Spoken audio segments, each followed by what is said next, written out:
17 मई साल 1498 ईस्वी को वर्तमान केरल राज्य के कालीकट तट पर समुद्र के रास्ते कुछ नाविकों ने कदम रखा, जिसके बाद मानो हमारे देश भारत की तकदीर ही बदल गई और इसकी कहानी कुछ अलग ढंग से ही लिखी जाने लगी। दोस्तों, ये वो दिन था जब यूरोपियन समुद्री नाविक एवं खोजकर्ता वास्को डी गामा ने भारत की खोज की थी। अब बहुत से लोग सोच रहे होंगे कि भारत का इतिहास तो हजारों साल पुराना है। सदियों से यहाँ पर जनपद, मौर्य साम्राज्य, गुप्ता साम्राज्य और दिल्ली सल्तनत के आदि राजाओं ने यहाँ पर राज किया था। तो फिर कोई कैसे भारत की खोज 1498 ईस्वी में कर सकता है? तो दोस्तों, आपको बता दें, भारत में सदियों से जितने भी आक्रमणकारी जैसे सिकंदर, मंगोल आदि आते थे, तो वह हमेशा भारत को पश्चिमी एशिया से जोड़ने वाले मशहूर रास्ते खैबर दर्रा से होकर आते थे। लेकिन 17 मई 1498 को वास्को डी गामा ने समुद्र के रास्ते यूरोप से भारत के केरल राज्य के कालीकट तक पहुंचकर एक समुद्री रास्ता ढूंढ निकाला था, जिसे ही वास्तव में भारत की खोज माना जाता है। दोस्तों, आपको बता दें, उस समय भारत अपने कृषि उत्पादों के लिए बहुत ही ज्यादा मशहूर हुआ करता था। विशेषकर मसालों जैसे कि काली मिर्च, इलायची, दालचीनी आदि के लिए बहुत प्रसिद्ध था, जिस कारण उस समय भारत के साथ व्यापार करने के लिए यूरोप तथा अरब के देशों के बीच होड़ लगी रहती थी। लेकिन उस वक्त एशिया के प्रमुख देशों जैसे भारत, चीन, म्यांमार आदि के साथ व्यापार केवल स्थलीय मार्ग से ही होता था, जिसे सिर्फ मुस्लिम शासक एवं व्यापारी ही इस्तेमाल किया करते थे और मुस्लिम शासक उस मार्ग से यूरोपियों को व्यापार नहीं करने देते थे।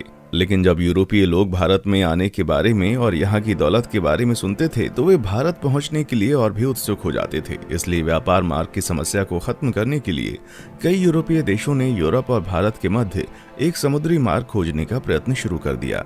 मगर कई सालों के प्रयासों के बाद भी कोई सफल नहीं हो सका, क्योंकि उस समय यूरोप में समुद्र को लेकर तरह तरह की अफवाहें उड़ती रहती थी।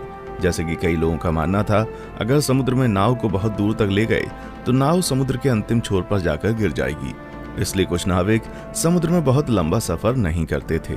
लेकिन फिर 1960 के दशक में पुर्तगाल के शहर सीन्स में जन्मे वास्को डी गामा ने भारत का समुद्री मार्ग ढूंढकर यूरोप के सामने व्यापार का एक नया दौर शुरू कर दिया और हमेशा के लिए इतिहास के पन्नों में अपना नाम दर्ज करा लिया। कैसे शुरू हुआ था भारत को खोजने का सफर? दोस्तों, वास्को डी गामा का जन्म 1960 के दशक के आसपास ही पुर्तगाल के सिंस में हुआ था। उनके पिता एस्टेवा भी एक अच्छे नाविक एवं समुद्री खोजकर्ता थे। वास्को डी गामा का सारा बचपन अपने पिता के साथ एक नाविक और यात्रा के माहौल में बीता था। फिर सन 1480 में वास्को डी गामा ने अपने पिता का अनुसरण करते हुए पुर्तगाली नौसेना में वो शामिल हुए। यहीं पर उन्होंने नौचालन का एक एडवांस तरीका और लंबी समुद्री यात्रा करना सीखा। फिर उस समय पुर्तगाल के राजा हेनरी, जिन्हें हेनरी द नेविगेटर के नाम से भी जाना जाता था, उन्होंने उत्तर और पश्चिम अफ्रीका में कई सफल समुद्री यात्राओं तथा खोजों को आर्थिक सहायता एवं संरक्षण प्रदान किया था, जिस वजह से बहुत से नाविक नए नए द्वीपों को ढूंढने की कोशिश किया करते थे। इसी के चलते 1487 में पुर्तगाल के ही एक प्रसिद्ध खोजकर्ता बार्टोलुम डायस ने अफ्रीका के दक्षिणी सिरे तक यात्रा करके ये पता लगा लिया था कि हिंद महासागर और अटलांटिक महासागर एक दूसरे से जुड़े हुए हैं। जिसके बाद डी गामा, जो समुद्री यात्राओं एवं खोजबीन में गहरी दिलचस्पी रखता था, वो जानता था कि यदि हिंद और अटलांटिक महासागर अफ्रीकी भूमि के अंत में जुड़ते हैं तो वो अफ्रीका से दूर दक्षिणी कोने पर मौजूद केप ऑफ गुड होप के माध्यम से भारत तक पहुंचने का मार्ग खोज सकता है।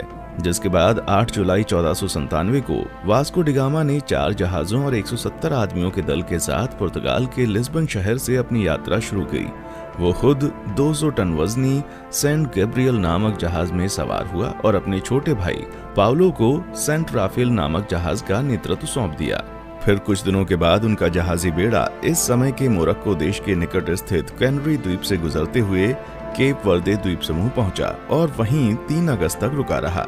आपको बता दें, वे लोग जहाज पर अपने साथ पत्थरों के स्तंभ लेकर आया करते थे, जिसे वे लोग अपने मार्ग को चिन्हित करने के लिए विभिन्न महत्वपूर्ण पड़ावों पर स्थापित कर दिया करते थे, जिससे कि उन्हें वापसी का रास्ता मालूम हो सके। वास्को डी गामा ने गिनी की खाड़ी की तेज समुद्री धाराओं से बचने के लिए अटलांटिक महासागर में एक लंबा चक्का लगाया और फिर केप ऑफ गुड होप के दौरे के लिए पूर्व की ओर एक मोड़ ले लिया। ये भारत की खोज में उनकी पहली प्रमुख सफलता थी। फिर 7 नवंबर को उनका बेड़ा आज के दक्षिण अफ्रीका में स्थित सेंट हेलेना बे में पहुंचा उस समय सेंट हेलेना बे का मौसम बहुत खराब था। वहां बहुत तेज हवा और समुद्री लहरें चल रही थीं, जिस वजह से वास्को डी गामा का दल अगले 22 नवंबर तक आगे नहीं बढ़ सकता था।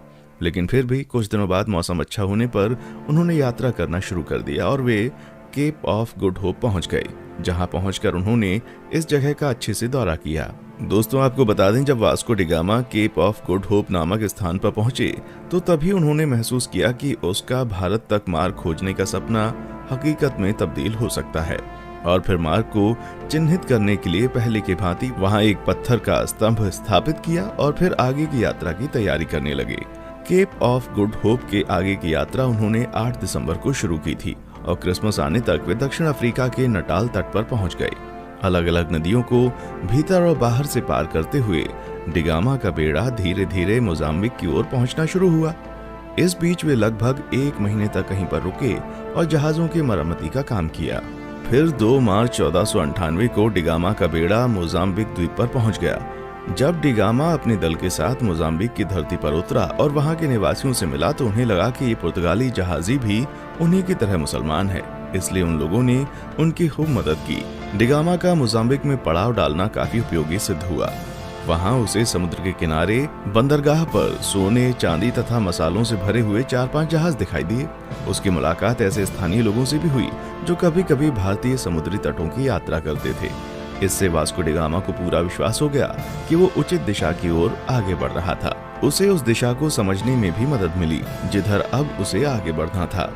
फिर 7 अप्रैल 1498 को उनका बेड़ा मोम्बासा में प्रवेश कर गया तथा यात्रा के एक और महत्वपूर्ण ठहराव मोम्बासा के ही मालिंदी में लंगर डाल दिया।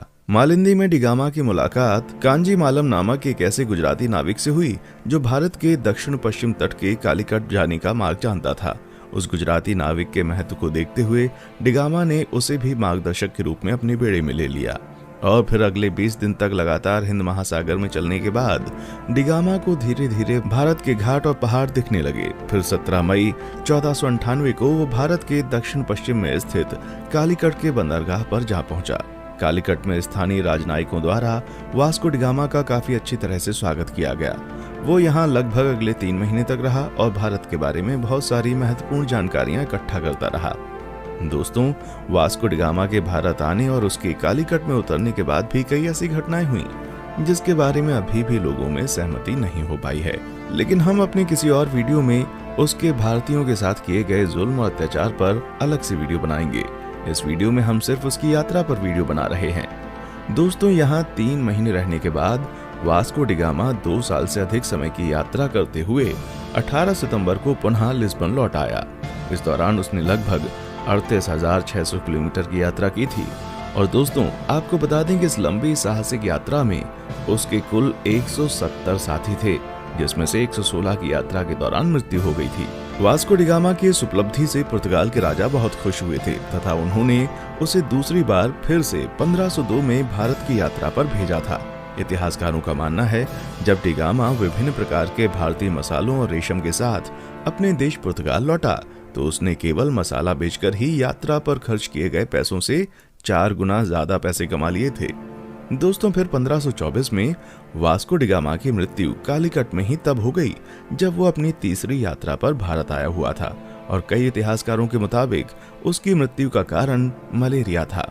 दोस्तों, जब डी गामा ने यूरोप और भारत के बीच का समुद्री मार्ग खोज लिया था तब डी गामा का नाम पूरे यूरोप में बहुत मशहूर हो गया था और उसकी उस साहसिक यात्रा की चर्चा सभी यूरोपीय देशों में होने लगी थी तथा धीरे धीरे अन्य देशों ने भी उसी खोजे गए रास्ते से अपने अभियान भारत भेजने शुरू कर दिए थे, जिस वजह से पुर्तगालियों के बाद डच, डेनिश, ब्रिटिश और फ्रांसीसी भी भारत आना शुरू हो गए थे।